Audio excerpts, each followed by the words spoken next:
Khairata Mathetai. This is the first in a series of 3 videos on conditions. Students are often confused by the Greek conditions because in English our system of conditions is a little bit more simple and less nuanced than what we have in Greek. So I thought that one way to combat that would be to actually take you through how we do it in English first, and then compare that with how it works in Greek. So, part 1, we'll just look at what our system is in English. So to begin, what is a condition? A condition is a statement that is limited in some way, or to look at it the other way around, it is a condition with the result of that condition. So in the sentence, Pippi eats her breakfast every morning if she can get downstairs, the statement, Pippi eats her breakfast every morning, is what's called the apodosis. And the conditional part of it, the one with if she can get downstairs, is what's called the protasis. So the apodosis is only true if the protasis is also true.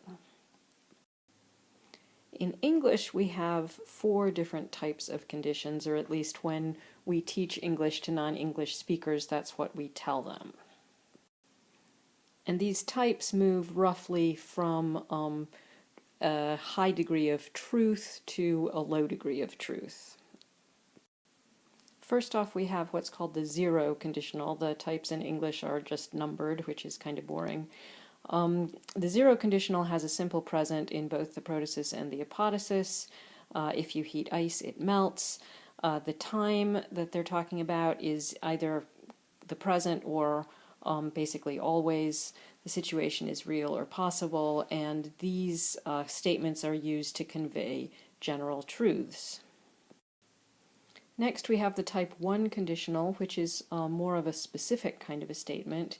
Again, simple present in the protasis and a simple future in the apodosis. If you study, you will understand this. This is a very common type of condition. If you listen for it, you'll hear it all the time. It has to do with present or future time. It is discussing a real situation, and it conveys the probable result of a possible situation. Now, as we move away from this truth quality that the first 2 types, type 0 and type 1, have, into a more hypothetical realm, you get the type 2 conditional, which has simple past in the protasis and then a conditional in the apodosis. So if you studied, you would understand this. A statement like that can be talking about now, or it can be, again, a sort of generalized hypothetical statement. The situation, however, is thought of as unreal, which is to say either absolutely contrary to fact or unlikely or hypothetical. This is going to be really important, this double function of the English type 2 conditional when we get into Greek, because Greek is much more specific about what it means. But for now, keep in mind that if I say to you, if you studied, you would understand this, that might be implying that you didn't study, but if you did, you would understand it. But it might just be implying, hypothetically, if you studied, then you would understand it.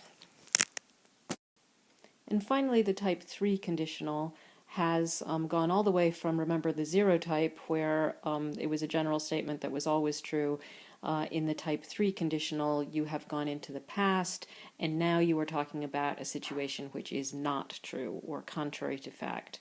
In the protasis, it takes the pluperfect. In the apodosis, the perfect conditional. If you had studied, you would have understood this, but we know from the formulation that you did not study, and therefore you probably don't understand this. Okay, so to review, we have the 0 type for general truths. If it rains, I'm sad. Type 1 for probable results. If it rains, I will be sad.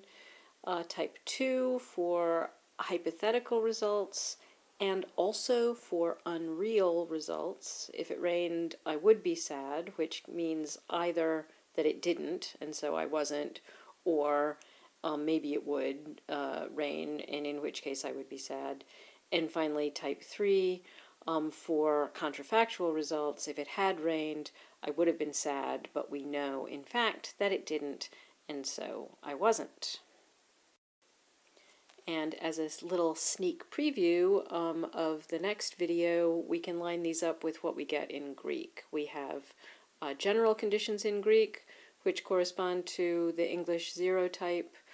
For probable results, we have what are called future more vivid conditions in Greek.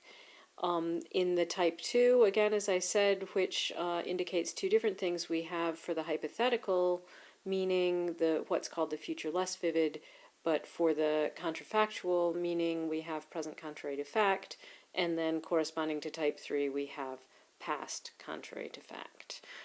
And if you want to see how those work, you can click on the next video, and I'll tell you how to formulate those in Greek.